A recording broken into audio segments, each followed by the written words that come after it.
लेके आओ। कैसे वायरल करें? अरे पूरा अच्छे से पढ़ो लिखो तो हो मेरे जाएगा। दोस्तों को शेयर करो, बस चलो, बेल आइकन को दबाओ, टिंग। अभी यहाँ पे बेल आइकन देखो तो यार। ये वे देखता ही नहीं। फिर से बारिश तो आनी चाहिए, क्या बात है ना। शायद कुछ आता नहीं है सर। बहुत गर्मी। बहुत गर्मी। ये देखो पंखे के थोड़े दूर बैठे। अरे कोई बात नहीं, चलो अभी अब थोड़े ये हमने ट्राई दीज लास्ट में किए थे, ठीक है ना। अब checking for the parallel lines. अब पैरेलल लाइन मैंने आपको बताया है कि ये जो सारे जो नियम हैं, जैसे कि alternate angles in same transversal are equal, corresponding angles are equal, okay. फिर हम बोलते हैं vertically opposite angles are equal, ठीक है। तो ये सारी चीज़ें किसके लिए है? सिर्फ और सिर्फ पैरेलल लाइंस के लिए। किसके लिए? पैरेलल लाइंस के लिए। Parallel lines, okay. अब पैरेलल लाइंस के लिए है तो अभी हमको ऐसा क्वेश्चन पूछे कि आर दे पैरेलल लाइंस, तो हमको कैसे पता चलेगा? तो जैसे यहाँ पे दिया हुआ है एक एंगल 50 और ये भी एंगल दिया हुआ है 50, तो हम बोल सकते हैं, क्या बोल सकते हैं कि अल्टरनेट एंगल्स, क्या बोल सकते हैं? Alternate angles are equal. So we can say that this line must be parallel. ये पैरेलल का शॉर्टकट है। अगर आपको पैरेलल पूरा नहीं लिखना है तो दो लाइन सीधी कर दो, ठीक है। क्यों? क्योंकि देखो ये 50 होगा तो ये कितना होगा? लीनियर पेयर, ये 130 होगा। अब ये 130 है तो ये भी अल्टरनेट एंगल्स है। ये भी 130 होगा। समझ में आ गया बेटा? इजी है। चलो अब मुझे ये बताओ कि ये दोनों लाइंस पैरेलल है कि नहीं। चलो ये 50 दिया हुआ है और ये 130 है और ये L है और ये मेरा M है। चलो आप बताओ ये दोनों पैरेलल है? नहीं है। हाँ सर, क्यों? Sir vertically opposite angles are equal. ये 130 तो 1 और ये को इंटीरियर एंगल हो गए ना। ये क्या हो गया? नहीं नहीं नहीं, co interior angle, co sum of co interior angle is equal to 180। अभी आपको मैंने पढ़ाया, वो लिखा है ना लीनियर, सप्लीमेंट्री लिखा हुआ है 6 नंबर का क्वेश्चन। देखो measures of the two supplementary angle adding up to 180, okay, ठीक है। फिर दूसरा एक फिल इन द ब्लैंक था जिसमें मैंने, हाँ, sum of interior angle of the same side of transversal, sum of interior angle of same side of transversal is equal to 180। समझ आया? तो ये हो गया, तो ये पैरेलल है, ओके। अब हम ये वर्कबुक का बाद में करेंगे, पहले एक्सरसाइज का पहला क्वेश्चन देख लो। आपको सिर्फ प्रॉपर्टी लिखना है। क्या लिखना है? State the property that is used in each of the following statement. Okay, अब देखो, अब ये हमको फिगर दिया हुआ है, ठीक है। फिगर सर थोड़ा आपने अलग ड्रॉ किया है, उससे कोई फर्क नहीं पड़ता है, ठीक है। मैंने ऐसे ऐसे ड्रॉ कर, चलो 1 2 3 4 5 6 7 8 ऐसा है ना।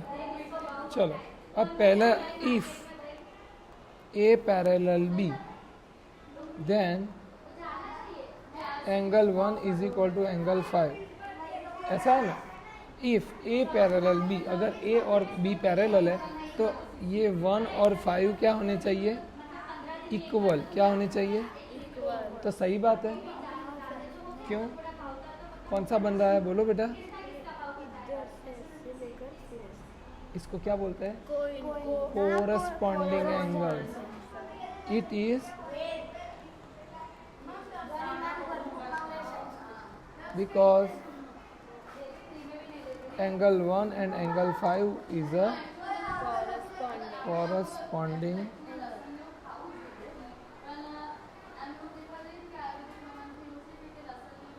okay.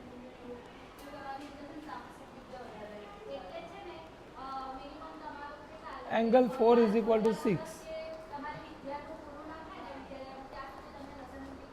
A parallel B.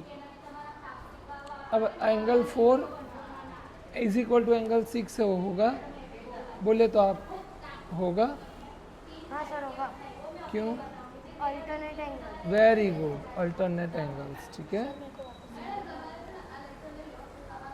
Alternate angles are, क्यों, क्योंकि ये done.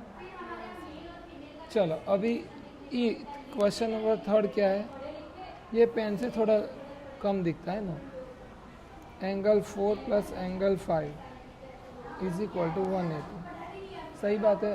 Then A parallel B, अगर एंगल 4 और 5 का सम जो 180 हो तो ये दोनों पैरेलल है, सही बात है कि गलत बात है, बोलो तो।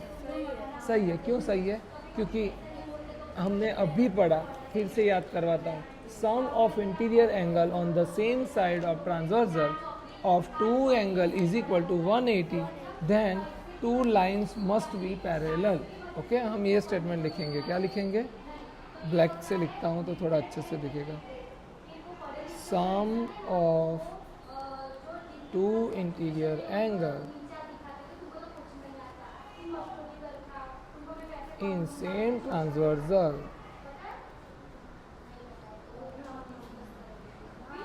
is equal to 180, then that line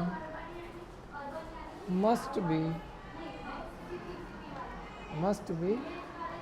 parallel। Clear, समझ आया। चलो next question number 2, in the adjoining figure identify, अब आपको पेयर्स आइडेंटिफाई करनी है, ठीक है। चलो आप तीनों और 3 ही क्वेश्चन, 5 क्वेश्चन है तो सबका बारी बारी चांस लगेगा, ठीक है। 1 4 2 3 5 6 7 8, ओके, ये ए है, ये बी है और ये सी है। चलो इन pairs of the corresponding angles, चलो इन pairs of corresponding angles। चलो अब मुझे ये बताओ, इसमें कॉरस्पॉन्डिंग एंगल्स कितने बनेंगे, सर 1 2 सर 2 बनेंगे, नहीं 2 ही बनेंगे, 4 बनेंगे बेटा। देखो एक मैं अलग अलग पेन से, 1 5 4 8, ठीक है, ये 2 मैंने अलग, और ये 3 7 2 6, समझ आया। तो अब हम क्या लिखेंगे यहाँ पे, corresponding angle, angle 1 is equal to angle 4 angle 8, angle 3 is equal to angle 7, angle 6, angle 2 is equal to angle, ये हमारा हो गया पहला आंसर। अभी चलो नेक्स्ट आंसर आपको ही देना है। ये लोग बहुत चिल्लाते हैं, उनको बोलो थोड़ा धीरे आवाज करो। The pairs of alternate interior angles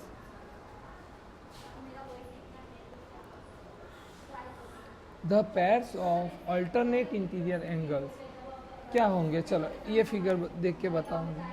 2 5 3 और ये सर 8 है, 8 2 5 2 5 नहीं, एंगल 3 and 5 और और 8 सर अपना प्रॉप हो गया। हाँ, कभी कभी वो ग्लिच आ जाता है ना, तो angle 2 is equal to angle 8, angle 3 equal to angle 5। आवड़ेगा। चलो क्वेश्चन नंबर 3 कौन बोलेगा? Sargun. The pairs of interior angles on the same side of transversal. Sir इसका मतलब कि सेम साइड 2 होने चाहिए। अब बताओ मुझे कौन कौन से सब? 1 ना 4 चलो sir, wait 7 7 3 very good 3 8 and 2 5 देखो ये सी बनेगा ना बेटा, कोरस ये correspond नहीं नहीं नहीं कॉरस्पॉन्डिंग नहीं है बेटा, ये एंगल ये सी बनेगा ना बेटा, सी मतलब क्या? को इंटीरियर एंगल, वेरी गुड। ऐसा सिखाया था को इंटीरियर एंगल, आपको मैंने शॉर्ट में लिखवाया था co interior angle. Sum of co interior angle is equal to 180। Okay. चलो अब ये एंगल क्या बनेगा? 3 8 और यहाँ पे 2 5, तो दोनों का सम क्या होगा? एंगल 2 + 5 = 180। ठीक है। चलो नेक्स्ट क्वेश्चन नंबर 5। एंगल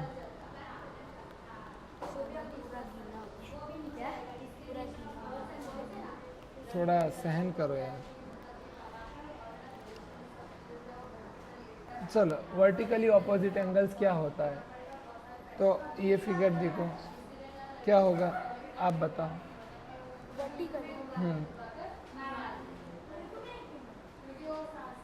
लो बस सब साफ कर दिया।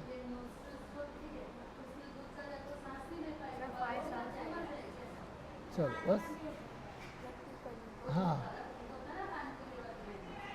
वर्टिकली ऑपोजिट क्या एंगल्स क्या होता है? वर्टिकली मतलब सर तू तो नहीं आई थी कल, तो देखा भी नहीं तू भाई। कल सर का अरे सैटरडे को। ये वर्टिकली ऑपोजिट एंगल्स है बेटा, ये वर्टिकली ऑपोजिट है, ये वर्टिकली ऑपोजिट है, ये वर्टिकली ऑपोजिट। समझ आया? ये थोड़ा याद रखना। चलो क्या बनेगा जोड़ी? तो angle 4, angle 2, angle 1 3, angle 5, angle 7, angle 8, angle 6। ठीक है। चलो ये हो गया आपका क्वेश्चन नंबर 2। अब क्वेश्चन नंबर 3 देखो।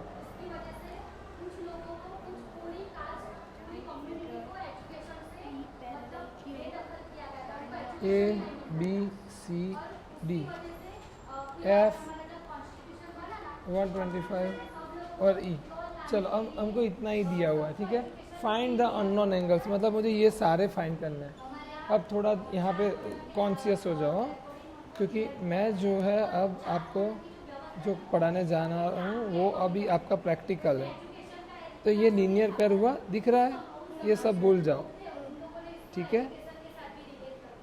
ये लीनियर पेयर दिख रहा है इतना, ये 125 और ई, समझ आया? तो लीनियर पेयर, ठीक है। Angle 125 plus angle E is equal to 180, angle E is equal to 180 minus 125। क्यों? क्योंकि लीनियर पेयर का सम क्या होता है, यहाँ पे पूरा लिख देना, sum of linear pair is equal to 180, ठीक है। 5 7 में से 2 जाएगा तो 5 55। ओके, क्या बचा? 55 डिग्री। तो एंगल ई क्या आ गया मेरा? 55। अब देखो, ध्यान से देखो, अभी मैं अलग पेन से लिखता हूँ। ये 55 हुआ, तो ये देखो कुछ ये उल्टा एफ दिख रहा यस सर। है कि नहीं?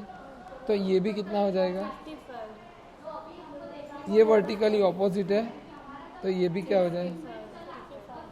55। ओके, अब सेम एज ये 125 है, तो ये भी कितना हो जाएगा? 125। देखा, एक ही एंगल से सटासट सब मिल गए। अब ये 125, तो रुको बेटा, 125 और ये वर्टिकली ऑपोजिट। तो 55। हाँ बोलो। साइड नहीं बनेगा। जेड तो ऑटोमेटिक बन गया ना, जेड का ज़रूरत ही नहीं पड़ा हमको। ठीक है, आप वैसे भी कर सकते हो। देखो E is equal to F, vertically opposite, फिर यहाँ से एफ से आप ए अल्टरनेट एंगल्स ऐसे लिख सकते हो। अब ये मैंने तो सब फाइंड कर दिए, अब उसको लिखना कैसे है वो देखो। समझ आया ना कैसे किया?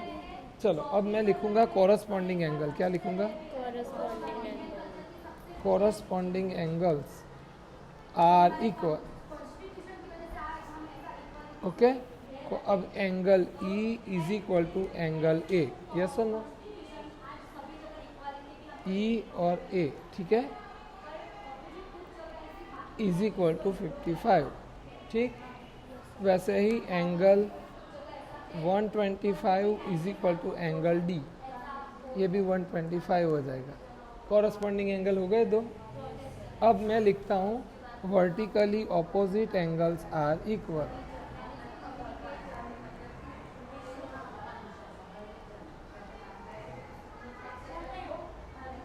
ओके, वर्टिकली ऑपोजिट कौन कौन से एंगल है? एंगल ई और एफ। क्या है? एंगल ई और एफ। ओके, तो ये मेरा एंगल ई कितना है? 55। तो एंगल एफ भी क्या हो गया मेरा? 55। समझ आया? ओके, अब मुझे एंगल डी मिल गया, एंगल एफ मिल गया। अब मैं ए और डी से बी और सी फाइंड कर सकता हूँ, बिल्कुल, क्योंकि angle A is equal to angle C और angle D is equal to angle B. So angle A कितना है? अभी हमने फाइंड किया 55, तो यहाँ पे 55 और ये कितना हो जाएगा? 125। तो हमने सारे एंगल्स फाइंड कर लिए। आया दिमाग में बैठा? ओके, चलो अब question number 4। Find the value of x each of the following figure. अब x का वैल्यू फाइंड करना। ये x है, अब ये 110 दिया हुआ है, तो देखो क्या होगा। ये वो वेद बताएगा। वेद क्या होगा? तो vertical angle. Very good, vertically opposite angles are, है कि नहीं? ठीक है, तो अभी मैं इसका नाम दे देता हूँ पी क्यू आर, ठीक है, और इसका नाम एस और टी। तो angle T P S is equal to angle Q P R. Okay, पता चला? नामकरण किया मैंने कि क्योंकि ये 110 है, तो मैं लिखूंगा कैसे? 110 इज इक्वल टू सामने वाला एंगल क्या है, इसका नाम क्या है, तो मैं इसका नाम मैंने रख लिया क्यू पी आर। डन? समझ आया? Yes sir. ओके, तो ये मेरा क्या हो गया? 110। अब देखो को इंटीरियर एंगल्स है ना, है कि नहीं? Co interior angles sum of is equal to 180। तो angle Q P R plus angle P R, इसका नाम मैं दे देता हूँ एक्स, सॉरी एक्स नहीं, वाई। ओके, ठीक है, तो अब ये क्या है?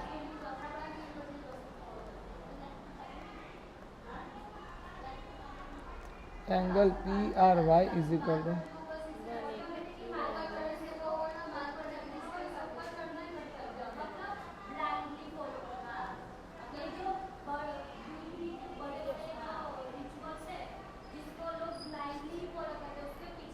समझ आया? चलो, तो ये होगा एंगल एक्स। अब दूसरा क्वेश्चन,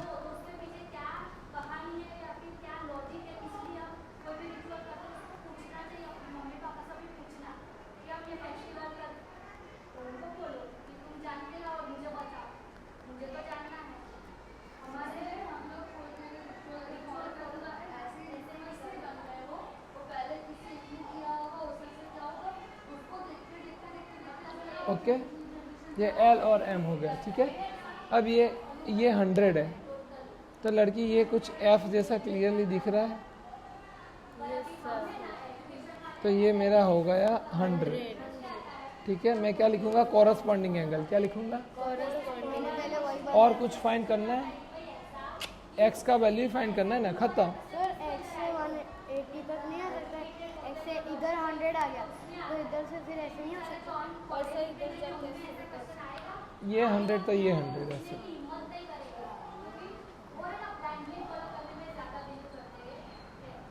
ओके।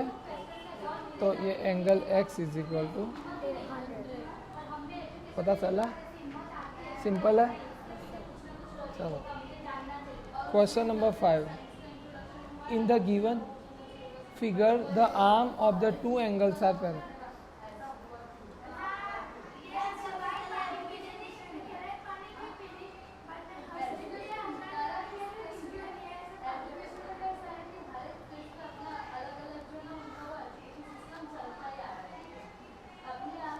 चलो ठीक है, अब देखो अब ये दो पैरेलल लाइन है, क्या है ये दो पैरेलल, ये ठीक है। अब एंगल ए बी सी 70 है, तो मुझे क्या फाइंड करना है, डी जी सी, क्या फाइंड करना है। अब देखो ये एफ बन रहा है, क्लियरली दिख रहा है, हाँ कि ना। और अगर मुझे और दूसरा क्या पूछा है, डी ई एफ, तो ये दोनों भी उल्टा एफ बन रहा है, ये उल्टा एफ बन रहा है, देखो, ठीक है। तो ये मेरा हो गया angle A B G plus angle D G C, sorry, angle D C G equal to 70, okay. और वैसे ही same angle D G C is equal to angle G E F 70, समझ आया। चलो अब question number 6, question number 6,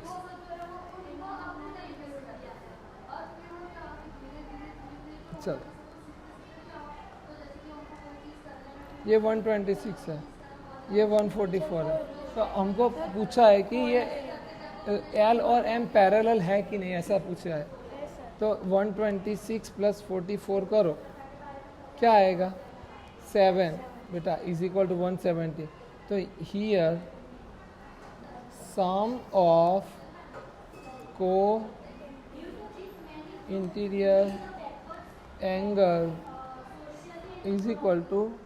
is not equal to 180, okay.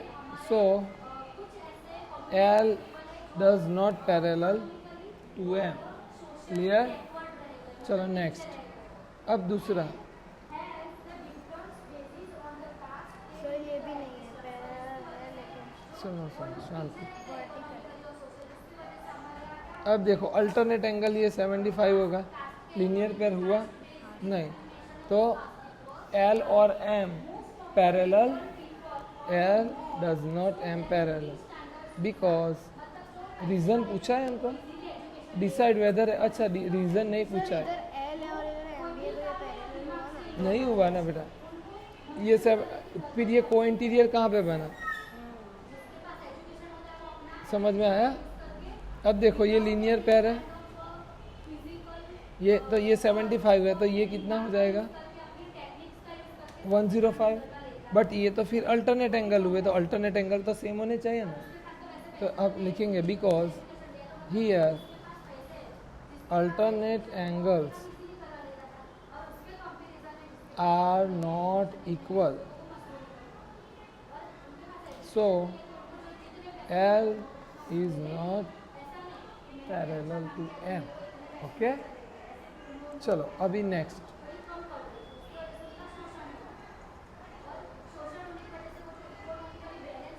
L और M, ये 57, ये 123, तो ये अभी देखो ये अल्टरनेट एंगल्स होंगे, तो ये 123 हुआ। अब ये 123 और 57 कितना होगा, 180 हुआ ना, तो यस इट इज पैरेलल, कुछ लिखने का जरूरत नहीं, खत्म। ओके, अब लास्ट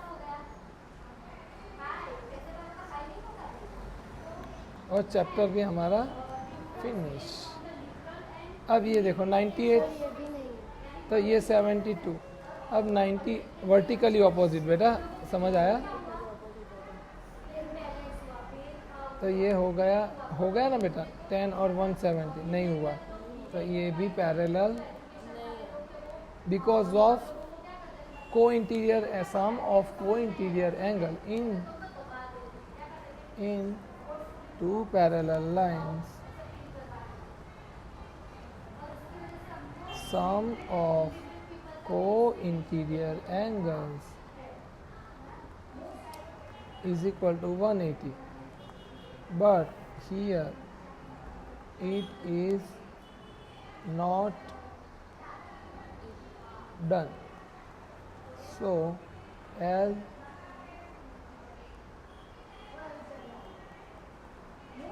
ओके, तो ये आपका था सेकंड चैप्टर